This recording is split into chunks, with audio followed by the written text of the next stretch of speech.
Over the past week, we've been looking at those dedicating their time to fighting the rise of hate in Canada. Tonight, we turn to Winnipeg, where a volunteer group is tackling the negative stereotypes placed on Canada's Indigenous people. We're trying to undo the marginalization that our communities experienced over the decades. They're the Common Sense Community Patrol, giving marginalized people control of their own safety. Winnipeg is like no other place on earth. Here, just under 1 in 7 people is Indigenous, and here in the North End, the 2011 census says that number rises to 1 in 4. The people here have found their own answer to the institutionalized hate and marginalization that gave birth to a meth crisis, and that answer is the Bear Clan Patrol. We have a very unique set of circumstances. We have the largest urban Indigenous population in North America, 5th largest in the world. We also have the highest incarceration rates. We have the highest child apprehension rates and things like that. We need a program that was going to allow us to re-engage our community, break that cycle. Favel saw that cycle in the death of 15-year-old Tina Fontaine. Killed in 2014, her body washed up on the shores of the Red River later that year.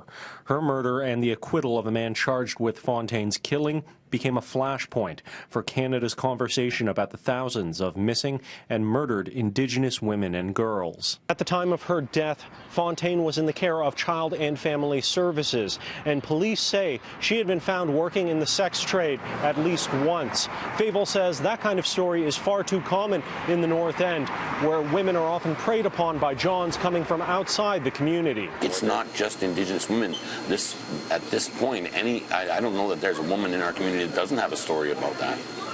Young or old. My daughter, she left home when she was 19 because she was sick and tired of being badgered by unwanted sexual advances from Johns as she was, just going to the corner store, going to the bus stop and things like that. Fontaine's death was the straw that broke the camel's back, leading Favel to resurrect the Bear Clan name, last used by a Winnipeg street patrol from the 1990s. They now fight hate in the community through volunteer patrol groups.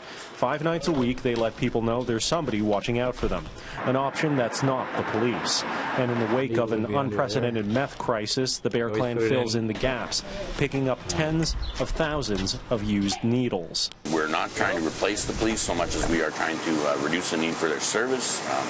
We're also, again, trying to engage the community, give them options and pro-social activity, that doesn't involve drugs or alcohol. Favel says some existing community safety groups run by police required a criminal background check. Aboriginal or Indigenous Canadians are overrepresented in the criminal justice system, while they exclude people with a record of sexual violence or violence towards women. Favel says building community is key to fighting hate, and communities can't exclude people trying to change their lives for the better. I was in that boat myself, and so I understand very clearly, how that feels, and I wanted to make a change. I'm living evidence that these stigmas that are attached to people with records and things like that are false.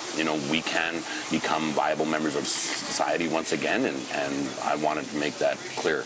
Favel says he gives away the Bear Clan blueprint away to any community that expresses interest, which means there are now Bear Clan patrols popping up as far west as British Columbia and as far east as Labrador.